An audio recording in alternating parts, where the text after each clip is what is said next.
Hey there, I'm live here tonight in the movie library, and we are going to be talking about, well, some temptations I have from some Scream Factory titles that I'm kind of curious about,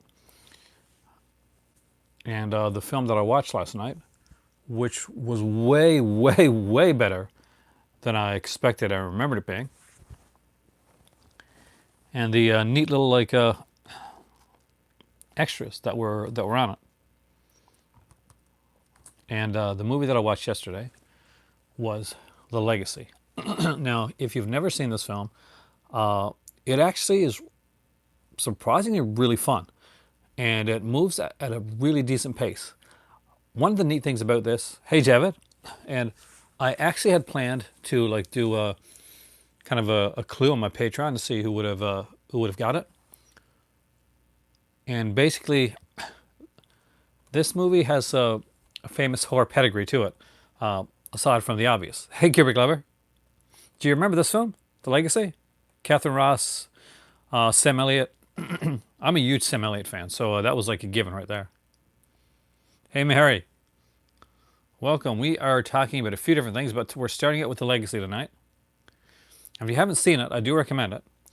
So, one of the things that this is most known for, or it will be after this, is that the editor of this film, actually, what's her name here? And it's actually it's a famous editor. Now, hey Wheels, the what's freaky about this is the special effects artist interview is mentioned on the back. Hey Shadow, now there is an interview with the editor of the film who actually did second unit directing on it, and that's a much bigger deal than the special effects artist, to be completely honest with you. And her son is a director that I'm guessing most of you guys are going to know, and it's Tony Hickox, Anthony Hickox. So if you've seen the Waxworks movies, or Hellraiser 3, or any of that type of stuff, then you know Anthony Hickox is. So his mother is a famous director, famous editor in England. She knew from early on that she wanted to work in films, and she really wanted to get into directing. Unfortunately, that wasn't something that was easily accessible at the time for her. So she found her way into the film industry, which was through editing, and she's edited some amazingly large and big films. Hey, JR. And one of the ones that she did is this one right here, The Legacy. She's worked with people like John Malkovich. She's done some incredible stuff. And it's kind of comical because she's going through the interview and she's talking about, I haven't even talked about the film yet, but I want to talk about this interview first. She's talking about her son and like how he sent her one of his recent scripts. And then the interviewer kind of stops her for a second. So just in case there's, for people out there that don't know, who's your son? And she says, "Oh, my son is Anthony Hickox. So he did some films." And I'm like, "Yeah, he did some films that were really important in my teen and young adult years." So it was cool to see his mom actually talking on here. The Legacy is a really cool little supernatural film. Basically, Catherine Ross is this is where Catherine Ross actually met Sam Elliott. They would go on to be a couple, as far as I know. You guys can correct me if I'm wrong, but they're still a couple, right? They're still like married. Like they're one of the long-term couples. Well, they met on this film. They fell in love on this movie right here I'm holding in my hands. And if for Hammer fans, the screenplay is by Jimmy Sangster, who, if you know much about Hammer and you been following Hammer for a while, Jimmy Sangster's name is going to ring a couple bells for you. This is directed by Richard Marquand, who he passed I don't think he passed early, right? As far as I remember. I'm trying to remember any other films that he did, but there's a really nice cast here. Charles Gray is in this, so who many of you guys are going to remember from being the criminologist in the Rocky Horror Picture Show. Of course, he was also Blofeld as well. Jimmy Sangster. Dude, if you know who Jimmy Sangster is, look him up immediately. I'm serious. Yep, that is her. Or if you're a really big horror fan, then it's Stepford Wives, which is probably her most, I think horror-wise, that's her most famous one. But The Graduate is a much more famous movie. Jedi? I don't get the Jimmy Sangster. I'm gonna have to look him up, ain't I? I'm gonna like. He worked on a lot of horror films like Amicus and Hammer, and was a very big writer director. So here for people that have not yet gotten to Hammer, I recommend some of those sets out there. But all right, so Jimmy Sangster's the guy that wrote Horror of Dracula, Horror of Frankenstein, Maniac, Fear in the Night. Uh, he directed Fear in the Night. He directed Lust for a Vampire and Horror of Frankenstein. Uh, he did a bunch of their titles. He even like worked in did some second unit directing as well. Probably more second unit they did. He wrote Phobia, which is coming out now from Kino Lorber. He did, of course, this movie here, The Legacy. He worked on a lot of TV stuff in his later years, but early on he was known for a lot of the Hammer stuff and like different Amicus stuff as well. Excellent. Hey, Sculptor. Gothic horror is awesome, man. Did you send me a message earlier? Because I never got. Cause I think I saw a message. If I didn't get back to you, I apologize. Oh, Return of the Jedi. I think it is, yeah, actually. Richard Marquand, right? Dude, I should have. Yeah. It is that Richard Marquand. Uh, he actually made one of my favorite thrillers. I think it's that Richard Marquand. Let me just see. I need to know if there's more than one Richard Marquand here. So I know that this guy has passed away. Yep, same guy. Yeah, he made one of my favorite thrillers actually. Thanks, Brian. I really missed out on that. That went totally over my head. Which is the Jagged Edge. So if you've ever seen the movie Jagged Edge, if you haven't, I recommend it. It's a great little thriller. Nice little pop baller with Glenn Close, and she's not the crazy one in this one. But it's this got some great pedigree behind it. There are some amazing actors in this film. Basically, I'm sorry, Catherine Ross and Sam Elliott are a couple. They have been hired by a mysterious benefactor. She's an architect to do a project, and they don't know what it is yet. But the benefactor has put $50,000 into her bank account. She's always wanted to travel to England. It's always been something that's been nagging at her. So they finally have the time and the money to go to England, and before this mysterious contract is going to start up, she gets to England, and there's this kind of like montage with them, like kind of going through in they're driving along on Sam Elliott's motorcycle, and they get in an accident with this rich guy, and he comes along and he invites them back to their to his mansion to stay while they fix up their bike, and they should better go in a couple hours, no problem. So by the time they get there and get into the house, they meet a girl named a very kind of like stern matronly woman named Mrs. Adams, and she shows them their room because she heard that the bike was totaled, which sounds odd to them, and they find it kind of weird that the fireplace is already going, that the room has already been set up, and suddenly they look out the window, and there's people coming in a helicopter, and it turns out that there are 6 people. I haven't seen it yet. I really haven't. Rob has seen The Legacy. Do you like it, Rob? There are 6 people. One of them will gain the legacy, and somebody is killing off the rest in supernatural fashion. This is a really good film.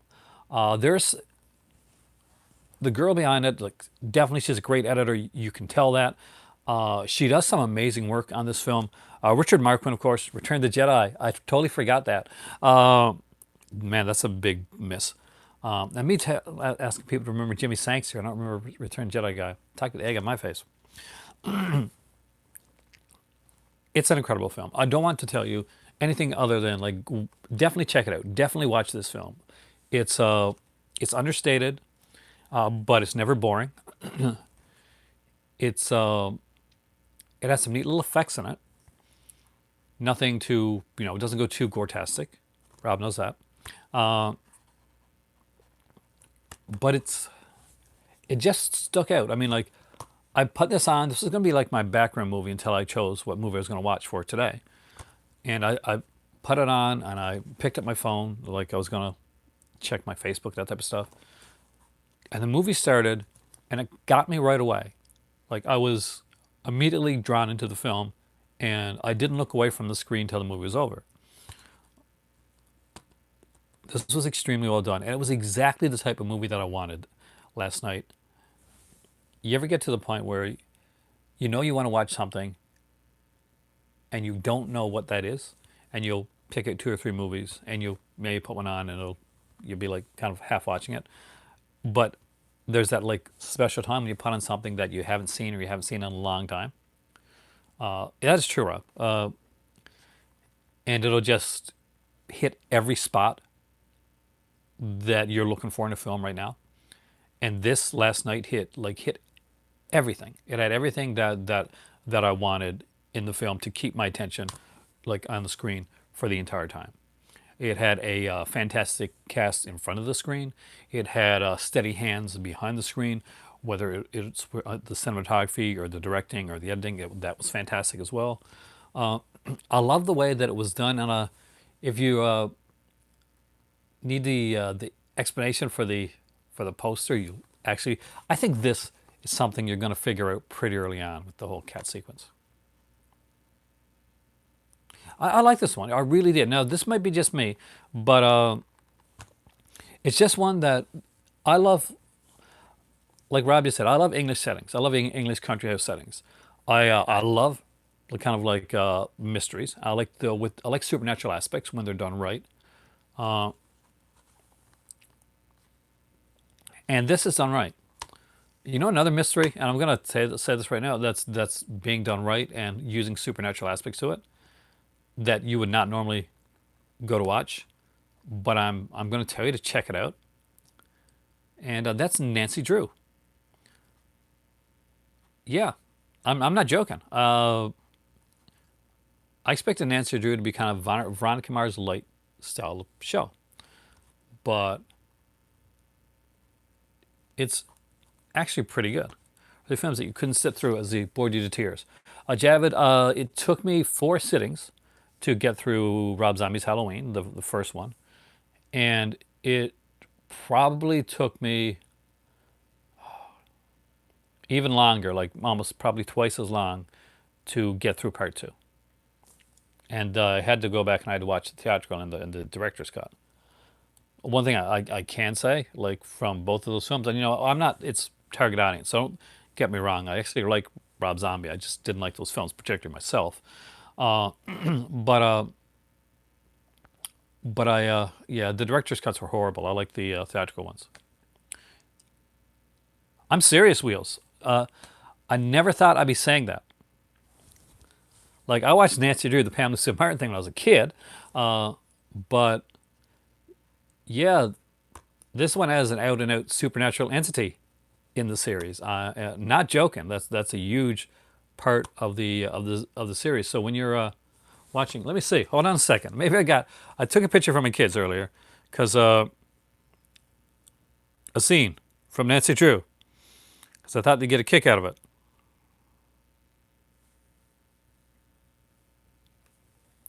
So this sequence that you're looking at right here, this is from the series Nancy Drew. Look at that. See that ring-like creature in the background? Yeah, that's from that series.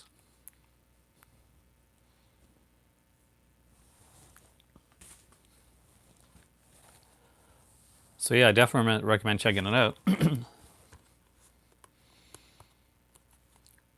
It's a mystery series with a tinge of horror that I like. I love supernatural when it's done well, like in this.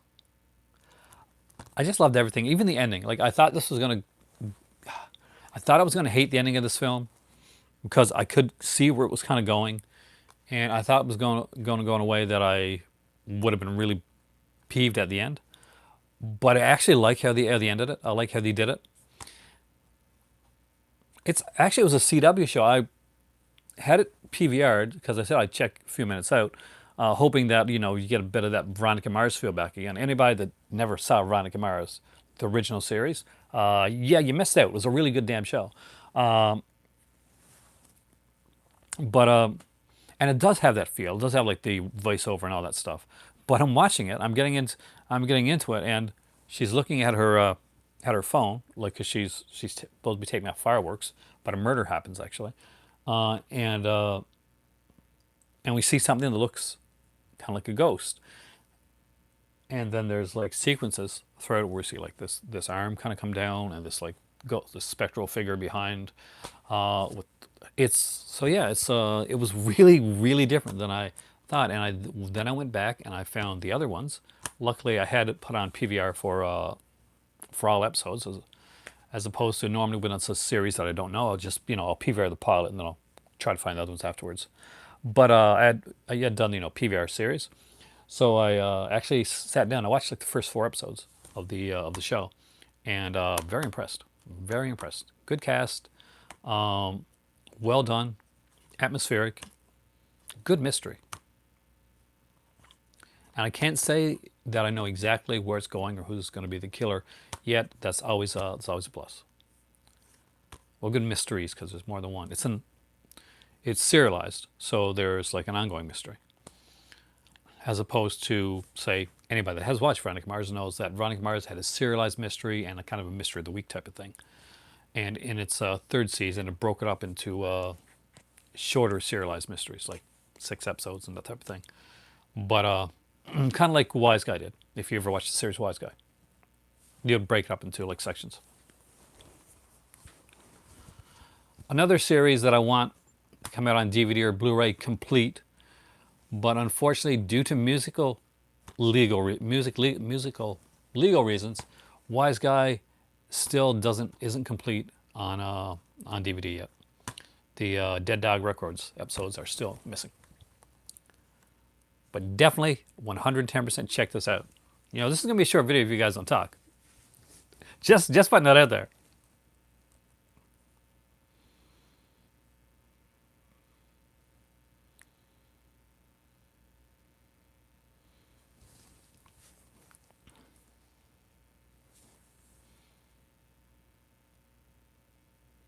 But another film that really bored me to tears, and I don't know if I remember the name of it, but I got it here somewhere, and it's a film that who was in us? Actually, Tom Savini has a part in it. It was an anthology film, a portmanteau if you're from the UK, and it was just really bad. I could barely watch it. It was kind of like Creepshow 3. It took me like it was a hard chore for me, particularly. I know some people like that movie, but it was a hard chore for me to get through Creepshow 3. Like when you get an anthology film and it's done really well, that's fantastic. But when you get like something like a VHS Viral or Creepshow 3 or whatever the hell the name of that movie is that I can't remember, then it can be utter torture. That's like a bad comedy. A bad comedy is a chore to get through, because comedy isn't something that can normally be so good it's bad. You hit Chicago. See, I I'm just I'm a musical lover, so for that reason, like Chicago was one that I actually did enjoy. I like especially they both reach for the gun,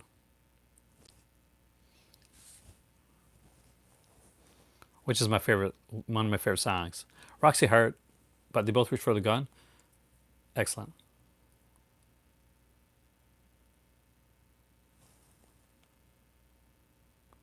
I don't think I do not think Harvey Weinstein can buy anything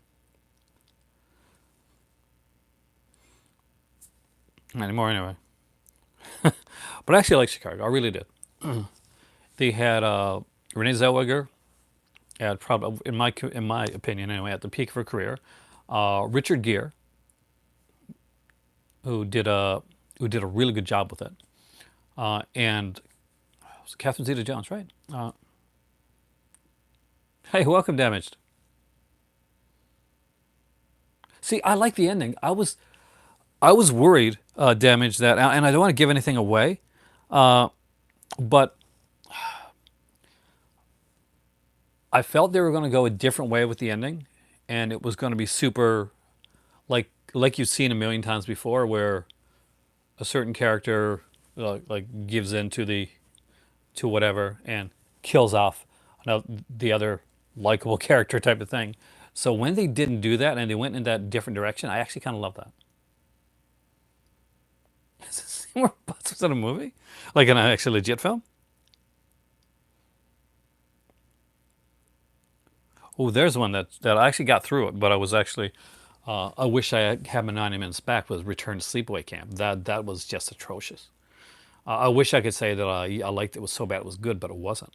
Whoever the main kid was in it, he, oh man, and it may not be his fault. It may just be the way it was scripted, but man, was that character unlikable. Whatever I want. That's a great line too. And it just goes to show, like, what a damn good charismatic actor Sam Elliott is, and how he like plays that role so well. I would definitely give it another watch.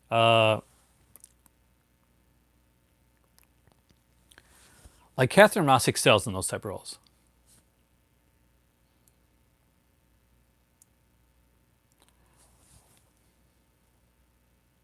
Have you ever stopped watching any films?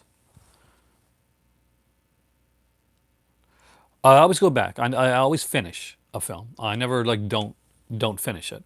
Like even movies, even the ones that I say I hate here. Even if I can't finish them in the first go, I will make myself go back and watch them.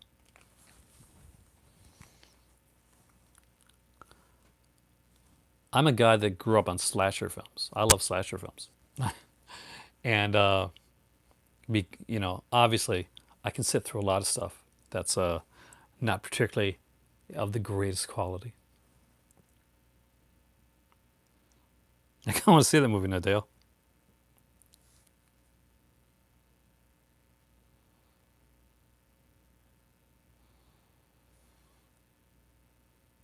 See, I totally disagree with you on Chicago. Just so you know, but I do love that film, and Christine Baranski too.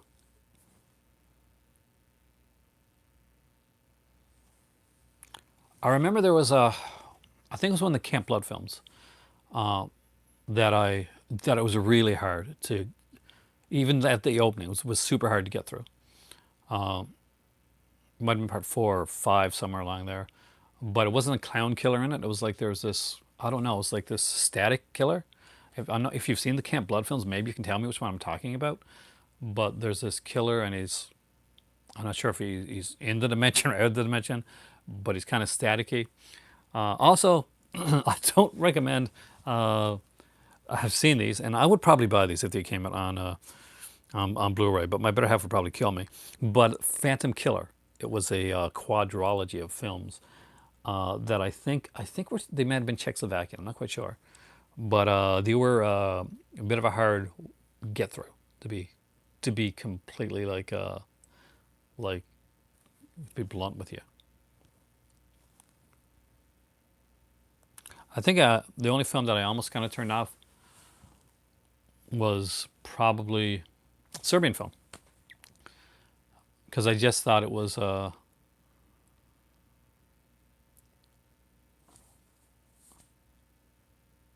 tasteless for tasteless sake. Um, and I'm okay with a film like I watch a lot of Troma and stuff like that. I'm okay with movies that like go into the bad taste category, um, but it just felt like a waste. Like I had people like, and at the time too, like I was debating like a Serbian film online. Uh, I've watched Pink Flamingos, but I don't know if I'd go back to it again.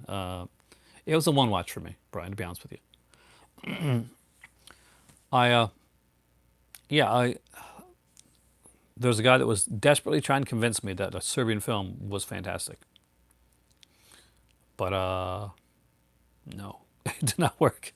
He said, "But look, it's shot so well." I said, "Yes, and if I take a get the right cameraman, and I go and I use the washroom and I shoot that really well, it doesn't make it great. It just makes it shiny." What's my favorite Scream Factory title, or which one I've watched the most? That's a really, really good question. I've actually been watching a lot of Scream Factories lately, Rob, and I did want to talk a bit about that. This question, I'm going to put this out there while I think about this question. Does anybody have the Garbage Pail Kids Collector's Edition? Because I saw that recently somewhere. I'm not sure if it's still there or not. I was really tempted to get it because I know it's going out of print. I know it's got Anthony Newley in it. I'm a huge Anthony Newley fan. And I think it's Mackenzie Austin too, right? That's from, did Facts of Life and stuff like that. The later years of Facts of Life. But I'm pretty sure Anthony Newley. I'm a huge Anthony Newley fan. I always wanted him to play Doctor Who at one point, actually. But he unfortunately never did, but he was up for the role a couple times. So has anybody got Garbage Pail Kids, and can you tell me, is it worth picking up? Has it got some good features on it? That type of thing. All right. What Scream Factory do I watch the most? Huh. Well, I've watched the Slumber Party Massacre double feature quite a bit, to be honest with you. I guess, I would like to say my Halloweens, but I've seen them so many times that, I go through them like maybe once a year type of thing. I don't like watch them over and over again. And, there's a lot, actually. There's a lot that I watch. I got Valentine recently. I've watched it around 4 times. I know that Silent Night, Deadly Night 1 and 2 are going to be ones that I'm going to watch over and over and over again because I love Christmas horror films. I'm a holiday horror fanatic. And their features as well. Because sometimes the features, like, I'll watch like several times as well. X-Ray and Schizoid stands out as one that I've watched quite a few times. Same with Bad Dreams and Visiting Hours. See, Bad Dreams and Visiting Hours actually originally got the DVD of that one when it came out under the Shout Factory label before their Scream Factory. And eventually I ended up like upgrading it. They put an extra interview or something like that on there and a remaster for the Scream Factory like double feature of it. I'm guessing nobody has seen Garbage Pail Kids, or you guys are all like on your phones right now because nobody mentioned it. I was really hoping at least one of you would have had that film. Just had the basic DVD. I'm tempted. I mean, I saw that one around, and the other one I saw was The Destroyer, Edge of Sanity. There is a full moon sale going on, Jer, or was the last time I checked it.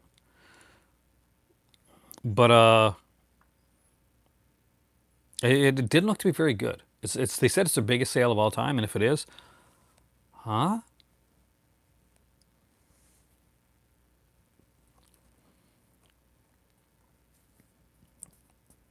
How was Garbage Pail Kids a waste of time?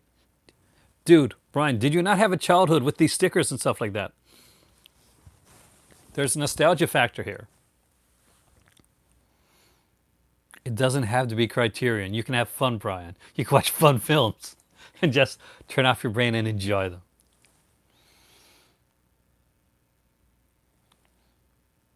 This one is pretty cheesy, though.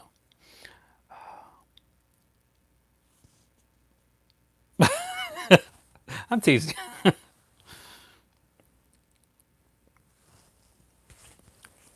I remember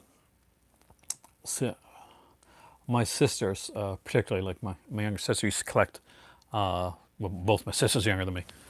Garbage Pail Kids.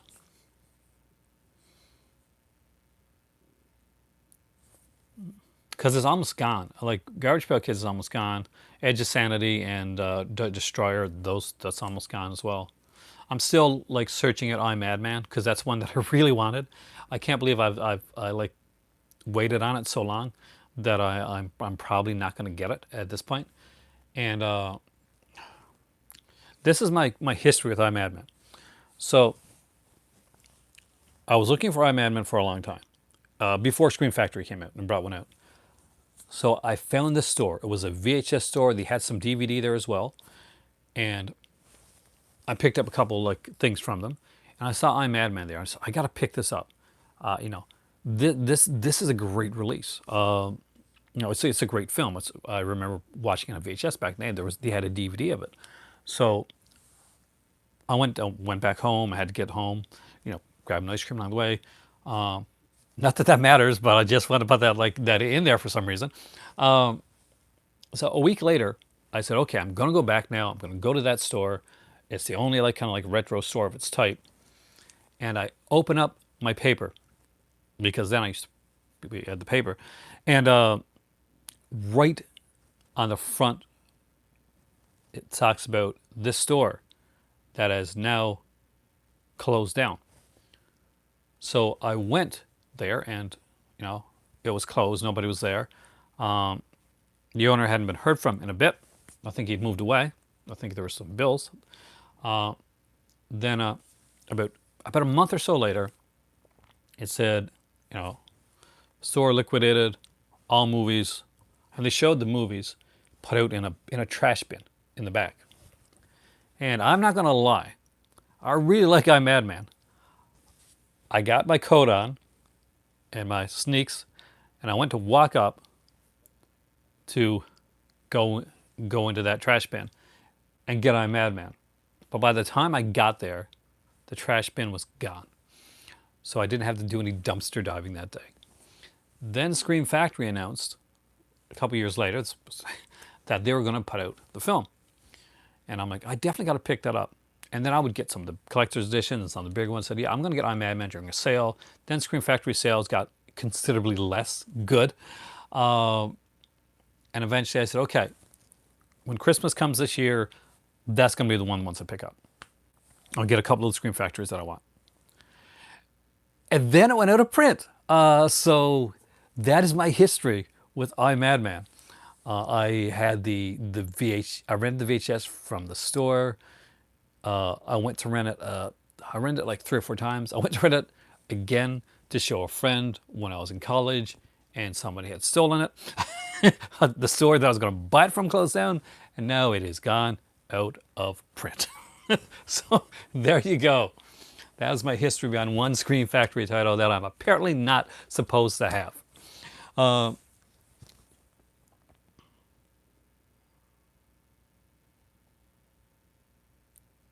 Wacky packages. Oh, I remember wacky packages. They're so cool.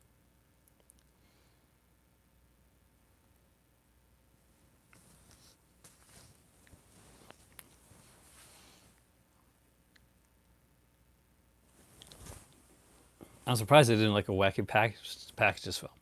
Which, you know what, I would totally probably get a kick out of.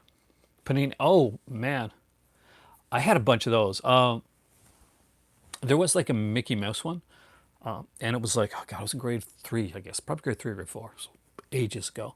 And it was like, and the mysterious blot, I think it was. Hey, welcome, Chance. I got to get that one. I'm hoping I'll get it anyway. I'm trying to convince my better half to let me pick up a couple of Scream Factories, if I can. Those are 2 that are high on my list right now to grab, because I got Hackers, which is one that I really wanted. That because here's the deal. I don't know if anybody else is going to put out Hackers with the features that were on that film, and I don't know who's going to put out Garbage Pail Kids again. And not, it could be just, you know, kind of a bare bones release, and it's an interesting enough film that I do want to own it. And it's a bit of my like childhood nostalgia. Not so much like for me like picking up the Garbage Pail Kids things, but as like watching my sisters that had them. No, oh, Garbage Pail Kids is live action. That's one of the neat things about it is kind of the costumes in that they use. You actually bring these characters to life. Garbage Pail Kids, for people that don't know or people that are too young to know, it's still going on, I think. But it's like they were like stickers, and it was done with kind of like a kind of a tween, kind of young, kind of gross out type of humor. My better half actually loves. She wanted me to grab a Garbage Pail Kids shirt actually recently at Spencer's when we were there because she totally fell in love with the Garbage Pail Kids shirt. Oh yeah, there was like a exactly yeah. It was like kind of it was, and as somebody that had to like go, I was around. You were probably around too during the Cabbage Patch Kids like the whole craze, and having like a young sister. I haven't seen the Banana Splits movie yet. I still got to see it.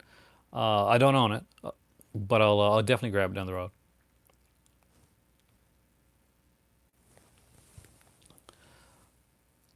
But yeah, I was in a store during Christmas time when we were trying to get my sister uh, a, uh, a a Cabbage Patch Kid, and it was insane. It's the only time I ever saw this happen. But I saw like older ladies, which I guess older to me then, probably my age now actually, but older ladies fighting for like these dolls. I actually saw two ladies get into a fist fight in the store over one of the dolls.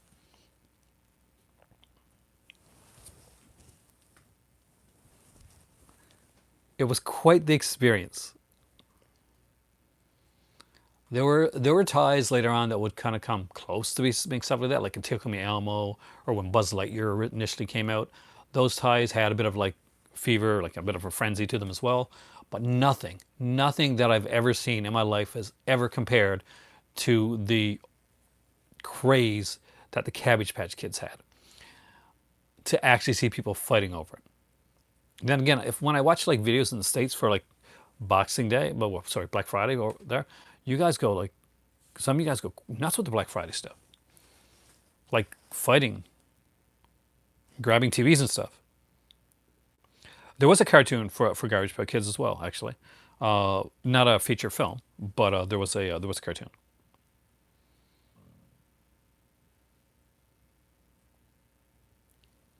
I hate when that happens, Shans. I remember the Zayas ones barely, but I remember them.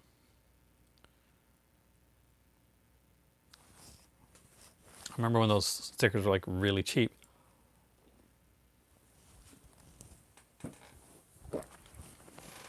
But yeah, it's just a little. It's a piece of history that you kind of. It's kind of like Double Dragon. A lot of people hate the movie Double Dragon. You know, it's a blemish on video game movies. So, and I will put this out there. Oh, the devil. Yeah, I agree with that. I agree with 100% different.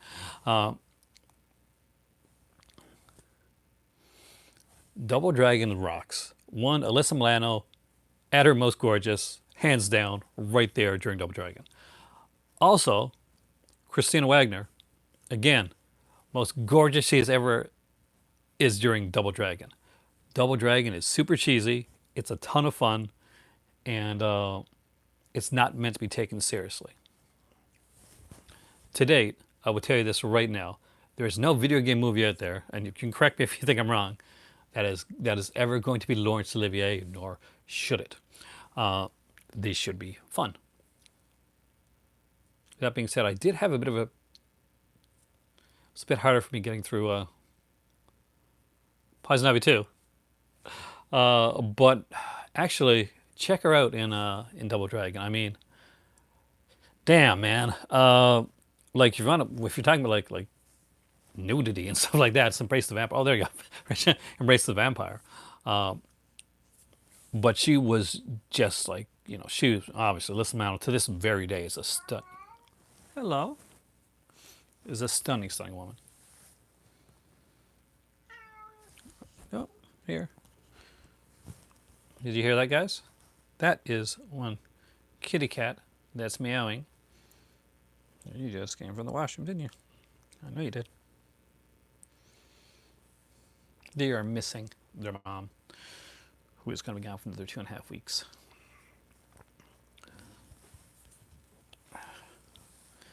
him especially is not usually that vocal. It's okay.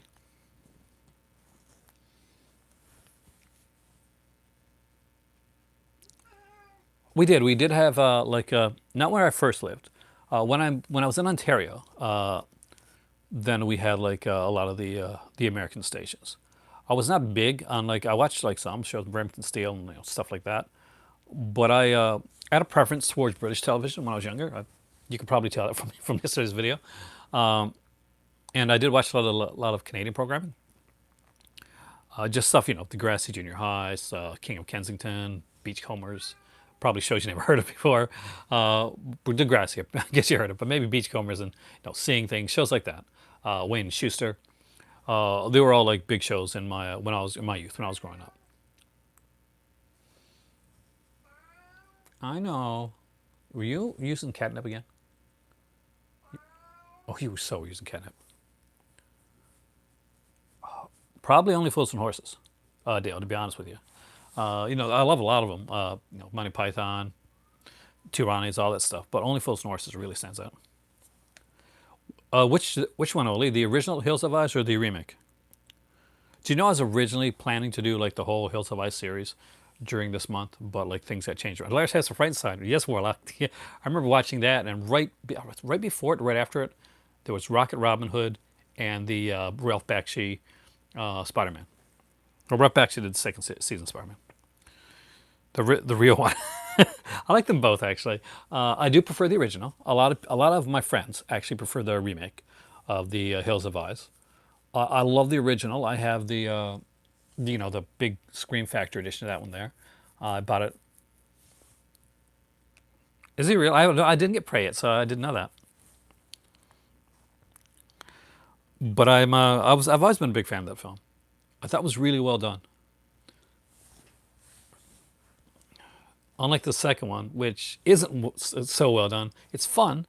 It's worth watching. The second one's worth seeing, but a lot of double over in the second one. Oh, Norman Warren's. Okay, that I do have. Is he really? Yeah, I'd have to check. It's been a long time, so he's in a couple of Norman Warren's films, isn't he? But I guess he's most, his big roles in Prey. What about the Alien franchise? I love the first Alien and the second film. I utterly hate the third. I know it's by a fantastic director, but I think it sucks. I actually like four better than three. And as far as the other ones, I'll get through them one day. There's movies that I'm finding a bit of a chore to get through. Are the new Alien films, the new Ridley Scott Alien films, like Prometheus and stuff like that. They're okay. I do find them a bit, like in my opinion, they're just a bit pretentious. But the main actor, yeah, the you know the cat alien guy. Prey is one I watch a lot, actually. It's just something about that film.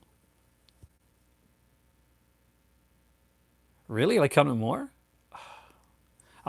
Maybe I gotta be. Maybe I gotta be in the right mood. I just. It just seems like a lot of. I gotta watch Dolomite yet. I'm waiting for my better half to watch that. So I should watch it without me. I'm going to be pissed off.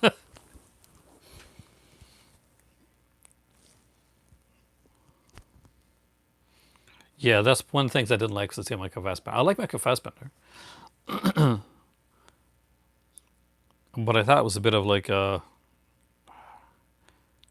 don't know. It just didn't work for me. It's not what I want out of an alien film, I guess. Um,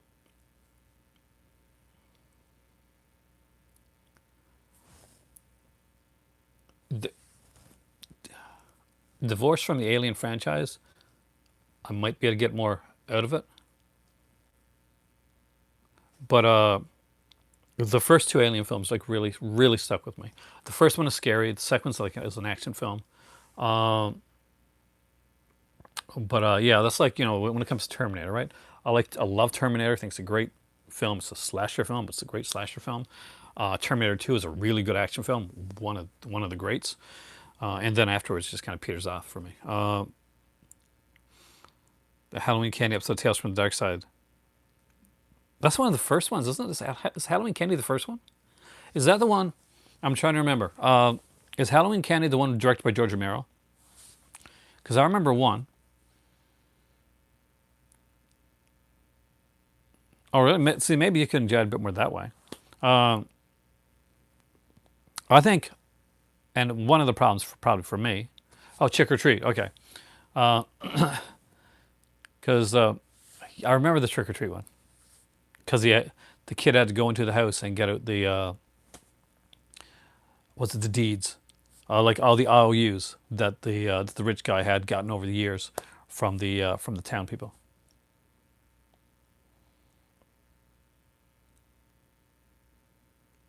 See, I still didn't like it. I mean, a lot of people. Okay, yeah, now I remember it. I hated Fincher's take on the aliens. They Cameron worked so hard to set up the future of the Alien franchise, to bring in like talk about like motherhood, to bring the character Newt, to actually kind of bring this kind of almost kind of nuclear family, and have a character that could grow up and go on, and that they wouldn't have to like kind of lean on Ripley all the time. They wouldn't have to like that wouldn't be a crutch. But within like 10 minutes of the first few minutes of the film, Fincher obnoxiously throws all that away, and screw Fincher for that, because yeah, I hated that.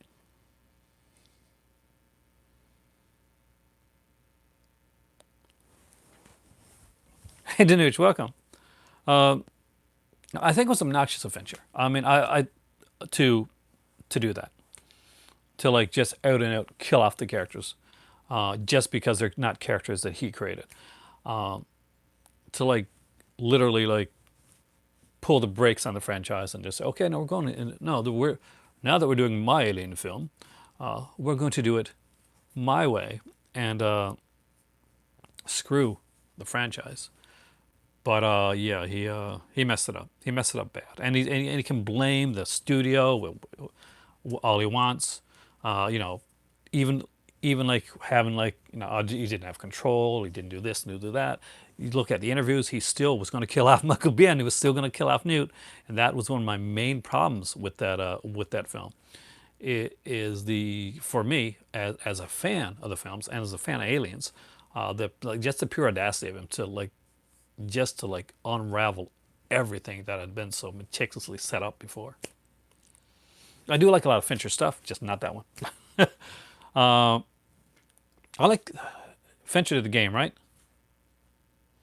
The Game. That's him. If that's him, I really like that film. Yesterday I made a mistake in one of the anthology films, and somebody was nice enough to correct me on it, which I love because like I said, I will make at least one mistake per episode. Welcome back.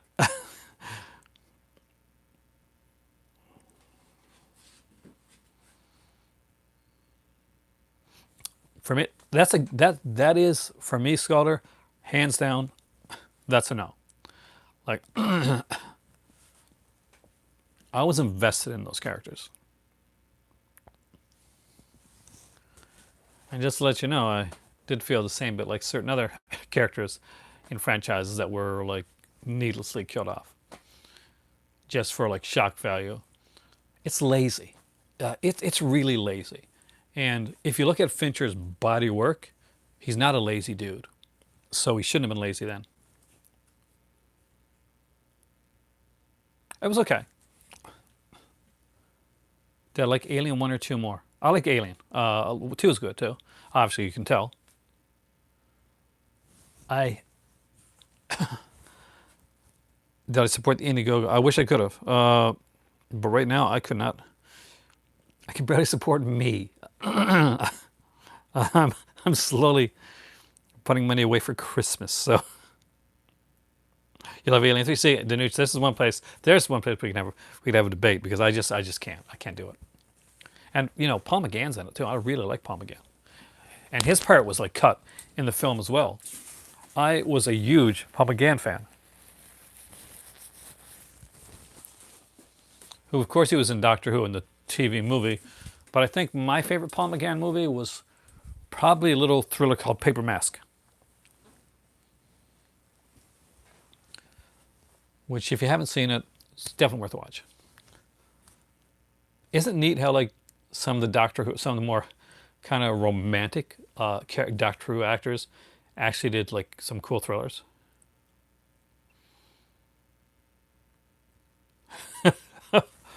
Oh man, I remember was it 83? Oh my god. I actually was good with the mist ending. It was a shock, but do you like it so far, Danuch? Hope I have not steered you wrong, but I've enjoyed it.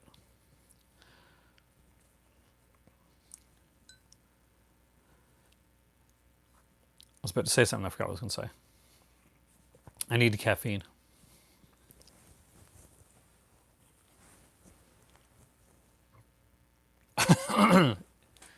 It is insane.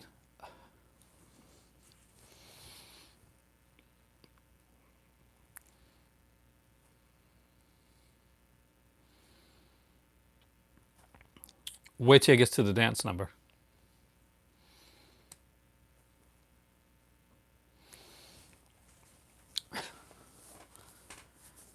Dark Shadows Series 1. The original Dark Shadows? Curse of Dr. Wolfenstein. I don't know what that is, to be honest with you. I know Dr. Wiffula. Wow. So you're gone back to the, oh God. It's the guy? That's the guy from, well, later being like Halloween. Curse of Michael Myers. What's his name? Is it Burke or something like that? Because the original, like series 1, you go right back to the first series, first season. Are you gone back like pre-Barnabas, like right to the beginning, when Victoria Winters just gets there? Because then you're in true like gothic, like kind of gothic romance style. It'll be a while before you get to the actual like to the supernatural aspect of it. There'll be you'll come across like a Phoenix storyline, and then is the introduction of Barnabas Collins, the of course the vampire of the series, the most popular part, played by Jonathan Freed, and later on David Selby will come in, and you will see Quentin Collins.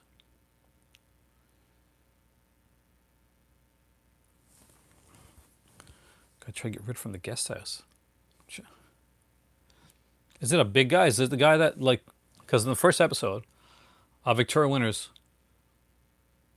Okay, no, so that's not the first episode. What you're watching is the start of the really good stuff, which is it's the start of the Barnabas Collins stuff. The character you're talking about is named Willie, actually, and he will be the Renfield to Barnabas Collins.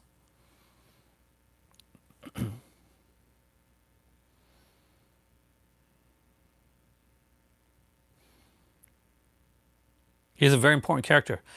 If you look at him closely, you notice he's actually a very famous character actor. He's in movies like Vampires. He was in a show called Cagney Lacey, that a girl used to date used to watch, which I've never seen a lot of. I've seen like a little bit of it, but he was like the husband of Cagney and Lacey.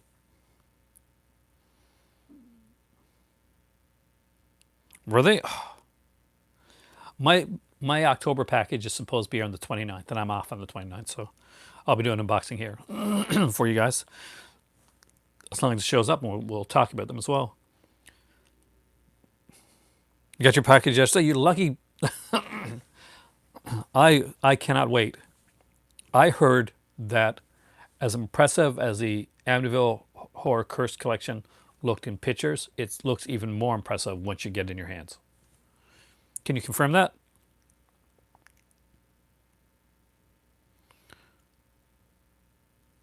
I also heard that Beyond the Door 3 had embossed nipples on its slipcover. So can anybody confirm that those two things are true?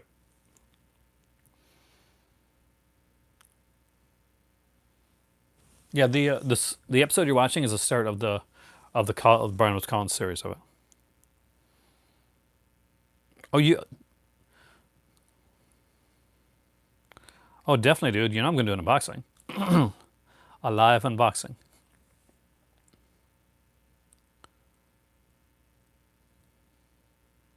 You didn't order the Curse collection? I'm surprised, Dale. I'm a sucker for the Curse collection. I really am.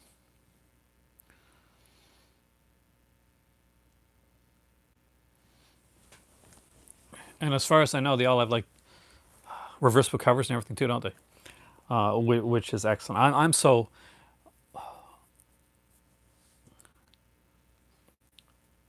I feel you. The holding that in your hands. Tell me, Warlock, don't you want the angel set now? Can you just picture it? Because I still want the angel set.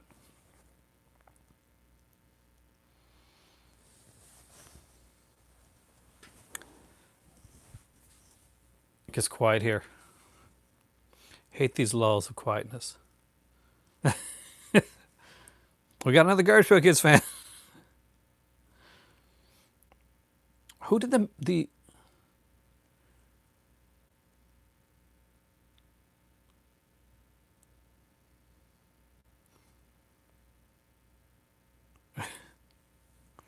Actually, there's some fans of Alien 3 here. I personally don't like it.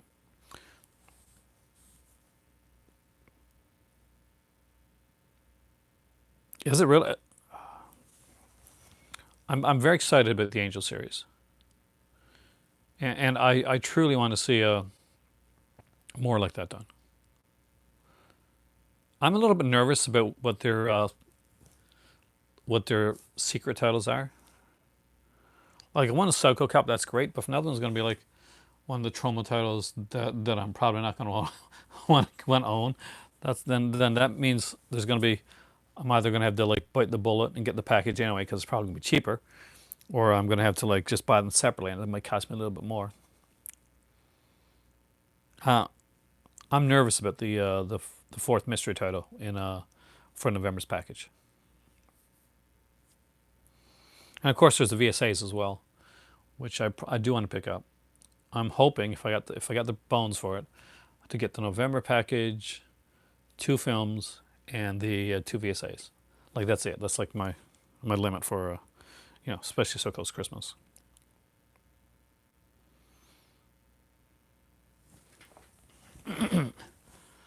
Although Severin's putting a good, it's killer, man. Severin sales usually aren't. I usually wait on the Severin Black Friday sale, and then I'll go out and do their next or half of the Black Friday sale that they do, because by that time enough has come up that I don't have that that I can actually pick up a few things.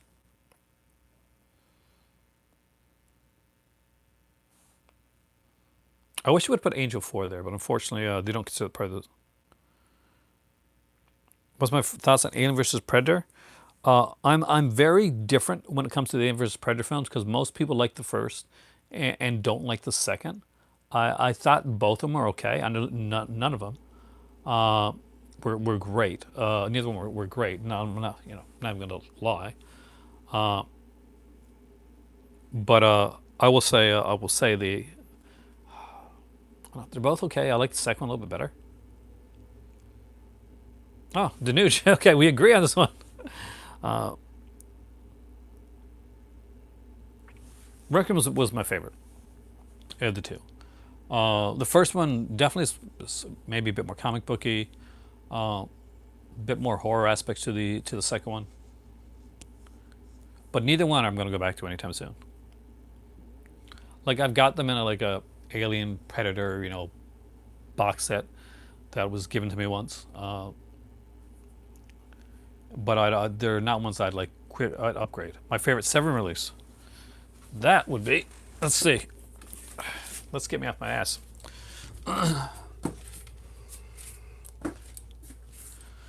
All right, Severin. Ooh, this is really harder. This is harder than I thought. If I had to go with anything at all, uh, Draconian Days, Video Nasties, Volume 2. But as for like just an out and out film, uh, like Changeling is a really good release, and Skinner as well. I'm a big fan of The Devil's Honey. I thought it was a good film. But if I just had to pick one, I'll go with the Video Nasties documentary because I really love documentaries. If you want to go with an actual film, then I'll choose Peter Medic's The Changeling.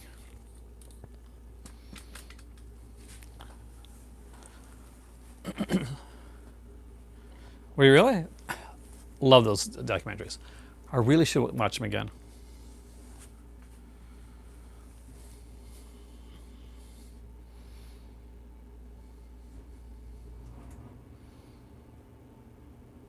Oh, Second Sight did a better release of The Changing, actually.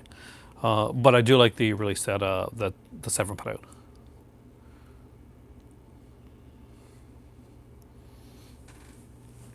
Hey, Dungeon. It's not a great day over here in Nova Scotia either, dude. It's a good day to be inside. It's a good day for a Sunday. Sadly, they had a crate sale at my local record shop today. In case you forgot about what the crate sales are, they're basically, it's $1 for pretty much any movie, whether it be a movie or a Blu-ray or a box set, and they'll have a bunch of them there. But because I'm in my North Sydney and my better half is in Morocco and we do not drive, I did not get to that crate sale, and I'm bummed about it. It's raining tendency to do. It's raining all over me now, huh? Folds of the Flesh. I don't have that one actually. Giallo. Damn, yeah. The Giallo set is really good. It usually is a great sale. I usually get like some decent stuff from there. I get like a ton of wrestling from there once. I did a video like showed off the wrestling stuff. Nobody watched it. Like, no, maybe 100 some people watched. But yeah, it like completely like made me say, okay, I'm not doing any more videos on wrestling movies anytime in the near future. Oh yeah, and not only that, it's $1 each, and you'll sometimes give me a deal on that.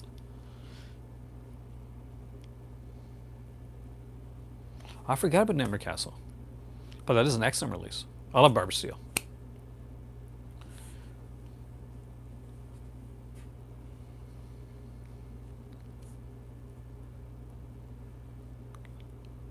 So which ones have you watched them yet? Are there any Argentos you haven't seen? That's a good question.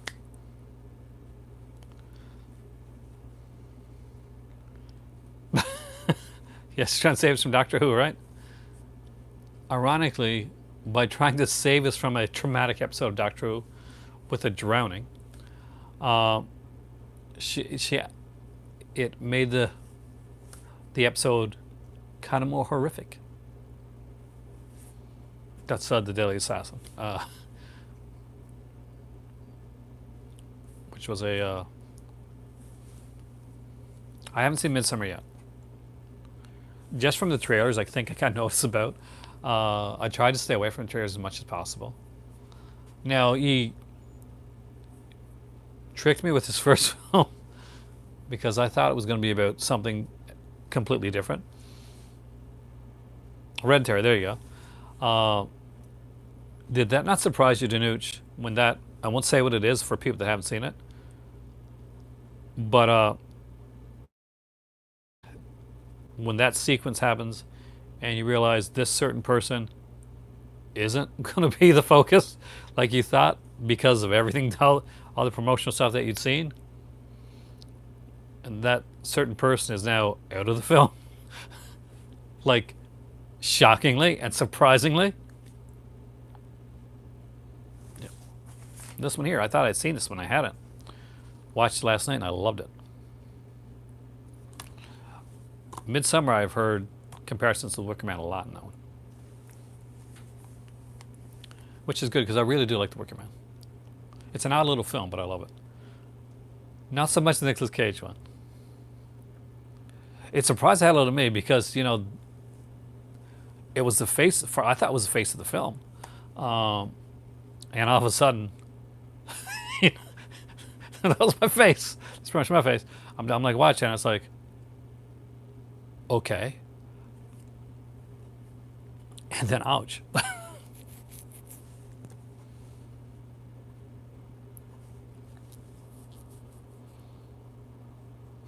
He loves Nicolas Cage, man. It's fun. It's not a good film, but it's fun. Oh, it's right. Did Indicator put it like? Yeah, they did put it like, say, didn't they? Definitely check it out. I missed that question. I got to go here. What percentage of my movies, lovers, are movies that I haven't seen yet? Uh, Sadly, not enough. Uh, that is so true. Uh, See, not having a life, not having much of a life except for my cats and going to work and coming home and talking to my kids every once in a while, I actually get to watch a lot of these films. Maybe a bit embarrassed to admit, but yeah, there's still a few. I'm joking. There's still a few that I haven't seen.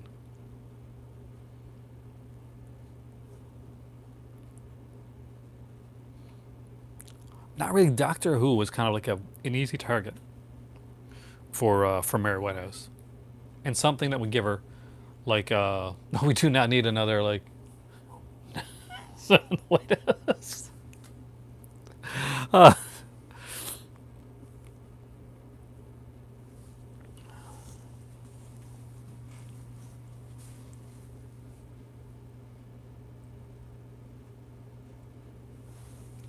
let's make him like part of like give him a CIA thing. Like be like Elvis. Give him like one of those things. Give him a badge. Raising Arizona is an excellent film. I like Vampire's Kiss a lot. It's just personal favorite. It's not one that a lot of people love, but I actually enjoyed it. 8mm is excellent. Did you ever see 8mm 2? Well, yes. But I don't want to get into politics though. Did you ever see 8mm 2? Because there was an 8mm 2. And if you're wondering how they could sequelize, I didn't get a badge yet. Damn you, Criterion Channel. I'm one of the early people too. So I should have got one. It has, yes, there is Dungeon. There is an 8mm 2. It stars Jonathan Shea, who acts in a lot of these 2 films. He was also in Roadhouse 2, by the way. He starred in that as well. So 8mm 2. I know what you're thinking. How could they like make a sequel to such a a serious downbeat, like gritty, depressing film as 8mm? I know I should have. I gotta contact them on that because I've seen everybody showing their badges. And you know what? You know what? They didn't. Nope. It's 8mm in name alone. It is a movie that that could have been called, I don't know, it could have been like a Cruel Intention film. Did they really retitle it? It definitely shows. It could have been a Cruel Intention film, like one of the later Cruel Intention sequels. Could have been something like that. It was a sexploitation film, where about like blackmail and politics and stuff like that. I have actually. I'm a huge fan of the actor from the sequel. A lot of people don't like because it came out so long ago. Don't recognize him. That's David Morrissey. If you're a Walking Dead fan, for instance, you're gonna know him as the governor from Walking Dead. He's the star of Basic Instinct 2, and poor guy. Yeah, that was one of his first introductions into American cinema. But for me, he's always going to be the guy from Blackwood. Blackwood, right? Blackwood. Am I getting it right? Mine's gone tonight. Totally is.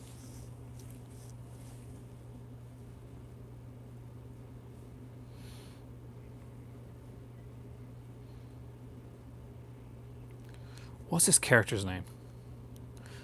I need to know that now. He's one of my favorites. I know I've got this wrong. I know he's in Thorn too.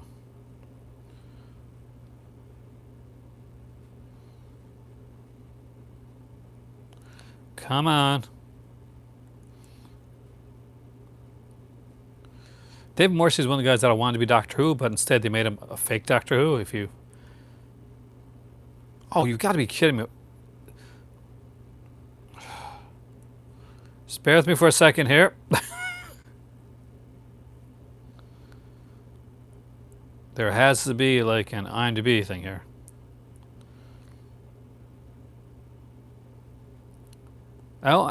Blackpool. Why? Why did it take me so long to see that? There was a sequel to Blackpool. It wasn't as good though. God.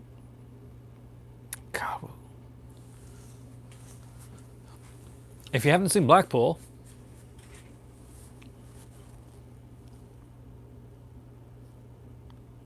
Killing the Sacred Deer has been a long time since I've seen it a while back, and I did like it.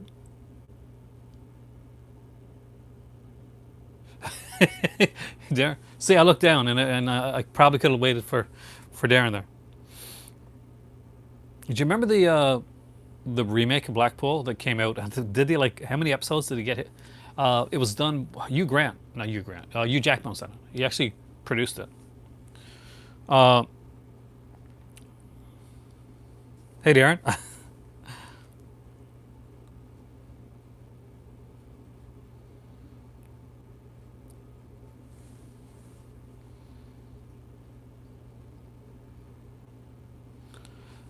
No, they have like, as far as I know, they still don't have the Criterion channel in the UK. They have like a Criterion, like now like on Amazon, like a small, like I was almost like a beta really, but they don't have a Criterion channel.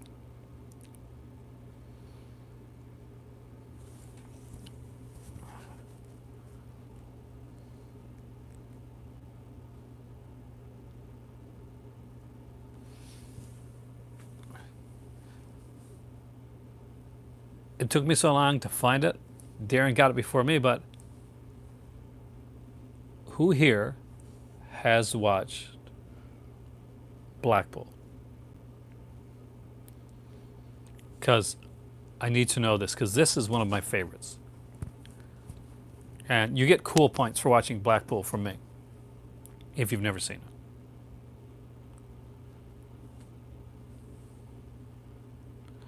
It's not the actual legit Criterion channel, but it is kind of sort of like it is a Criterion. It is a Criterion like quote unquote channel.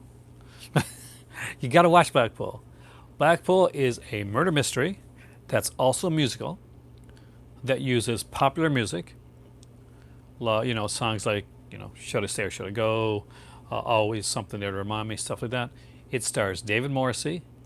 And another David, by the way, a guy named David Tennant, who both of these, one would go on to be famous in Walking Dead, the other one would be probably one of the most famous Doctor Who's of all time. And it has an incredible cast. Were you there for the filming? So that's how you knew the title. It was great. They did like a sequel film to it. I love the new Doctor. I was so disappointed when he wasn't the Doctor, actually. I kind of wanted him to be the Doctor. A great episode though. Kind of broke my heart, but I liked it. But Blackpool is one of those that I watch on a regular basis. It's at least every 3 months I watch it. Movie that's like Skinamax. Well, not Blackpool. Blackpool is very much not like Skinamax.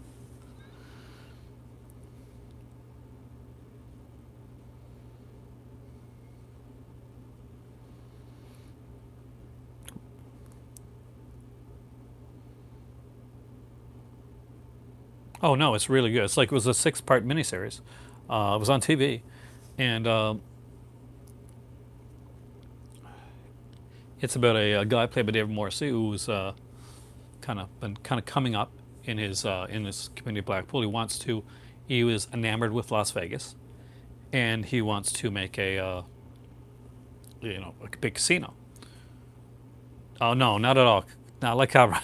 It's he wants to wants to start. He starts this big casino, and it's the opening of the casino, the night that that the show that starts, and in the morning there is a dead body in the casino, and David Tennant is a detective brought from outside of town that's not intimidated by David Morrissey's character, like most of the people are, and he is determined to find out who the killer is, and it's well done.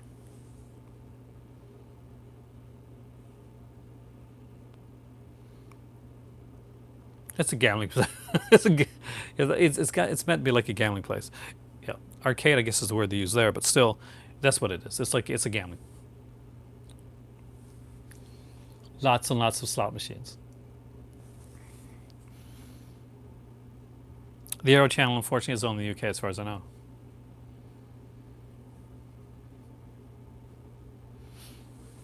And the one that plays his wife is utterly gorgeous.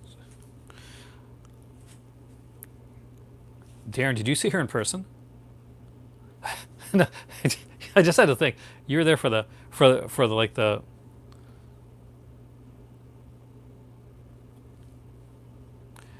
So did you see her? Did you get to meet any of the actors? I was so like enamored with that actress. I think the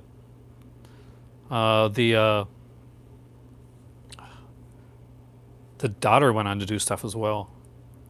Sarah Parrish, yeah, that's her name. I've always thought she was gorgeous, especially in Blackpool.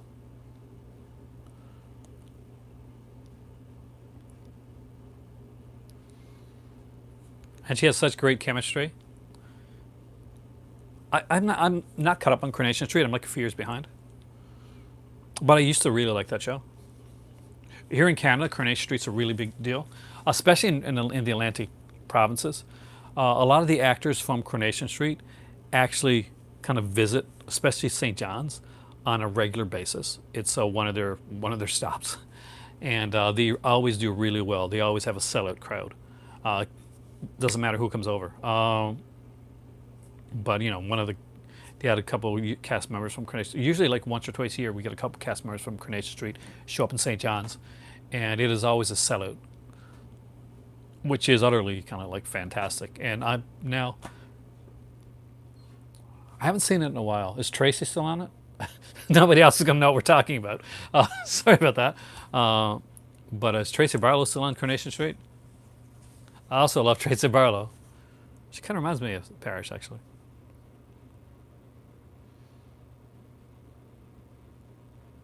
Then I'd watch it anyway. I have not seen all of Downton Abbey. I've seen a bit of it. Uh, that's the one with Dan Stevens, right? Because I got like the first three series of it here. The first three series on Blu-ray.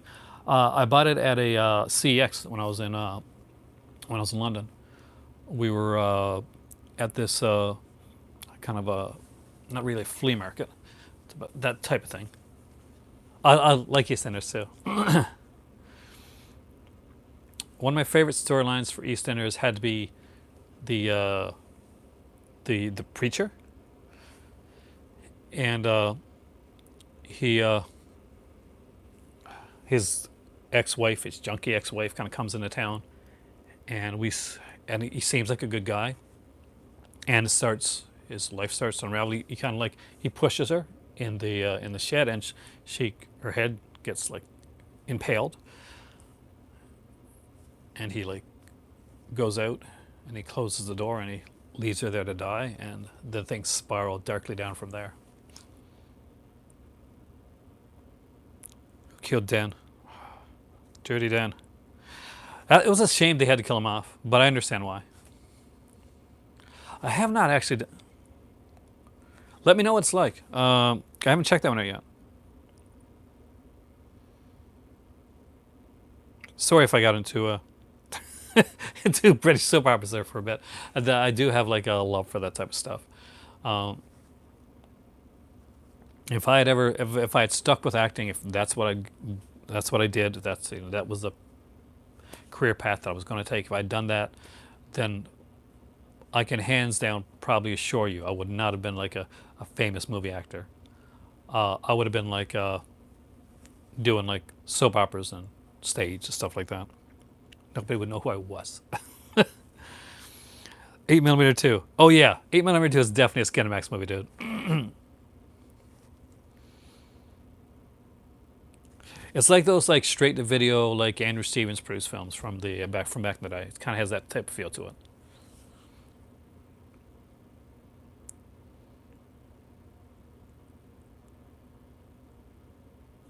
Holby City? Oh wow.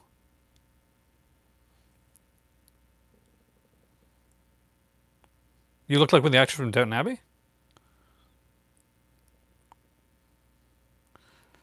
Well, I do a documentary. Yes, I would definitely do a documentary show. I love documentaries. So we will be doing one on some of my favorites. I will. There's so many. There are so many documentaries I love. But if you want to get like a head start, you want to watch something that not a lot of people talk about, Jodorowsky's Dune is absolutely incredible, and it's really worth a watch. So that's one to check out. Maybe in the month of November. Do you want to get into your? Have you ever thought about making one? Not particularly. I would love to. If I was going to do anything in film right now, and it wasn't exploitation, I would definitely go into the documentary way. I think I'm kind of wired for that type of stuff. I obviously, writing wise, like I wanted to do like that type. Video drama's the best stuff on stage. Is there like is that like a big category of film? Like when you really think about it, is there a genre? I don't think so. I think the best one is, oh God, what was it? Mute Witness. I love Mute Witness. That's my favorite. But I do love Videodrome too. On the Rise of Vincent. That I could do. My channel is a documentary on the Rise of Vincent. I have followed the trajectory of that channel, that company up. The one with Alan making Alan Dr. Moreau is excellent. But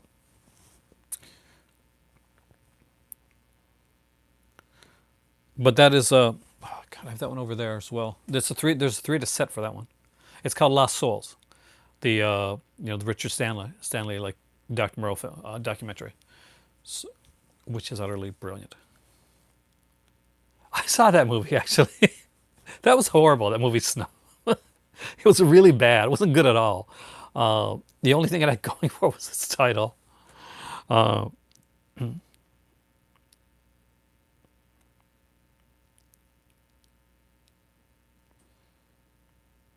oh, The Heart of Darkness. That's on Apocalypse Now. And Room 237 is awesome. The tagline is gold, but the movie just couldn't follow it up. There's a lot of movies like that. Like you get back back in the VHS days. Uh, you could often tell how bad a movie it was by how lenticular its cover was. If you had a movie that was kind of if it was had a chromium, like I'm not joking, had a chromium like cover, and it was all shiny, or it was like maybe a super lenticular cover. Now Jack Frost was an anomaly, but most of them, like Werewolf, for instance, where like wow, this looks amazing. I've got to rent this movie. Look how great this cover looks, and then you'd get it and you'd be like, this movie sucks. And then you'd buy, and you'd go to the store and you get, oh man, this cover is amazing. Yes, I know that last cover that looked really amazing was horrible, but this is a game changer. This one is going to be, oh God, that's horrible too. That's the way that it went, and I fell for it every single damn time, because sooner or later I was going to strike gold. Damn it.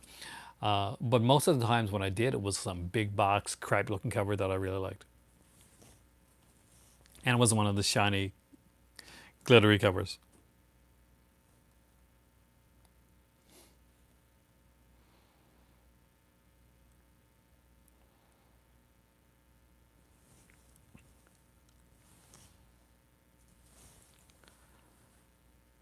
The curse of like of renting, right? And VHS could do it so much better than DVD could. There was just a style to VHS. There's a kind of like a feel to it, like a showmanship that DVD. In all honesty, and I love my DVDs. They just didn't. It just didn't translate over as well. I think nowadays we've gotten more back into like the cool gimmicky covers. Look at so like Tammy the T Rex, for instance.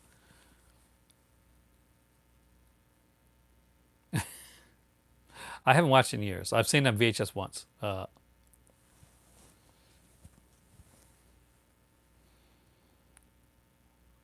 don't know if I've seen Filmworker, so I'll check that one out. The entertainment one. Oh, that's exploitation. You mean?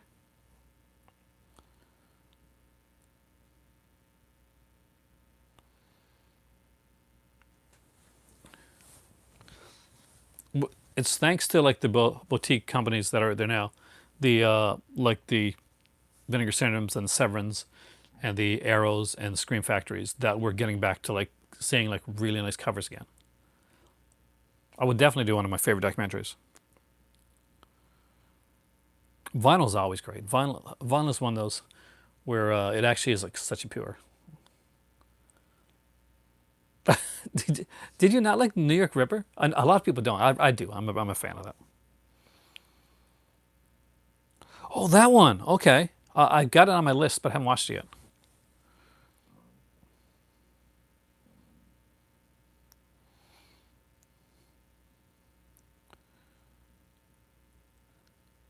Broken. Was that the one with the ripped, kind of the cut stomach, or is that a different one I'm thinking about? There's an idea for a video, guys. There's an idea for a video. Ooh. To do a video on my favorite artwork, my favorite cover artwork. That's something I'm going to do soon.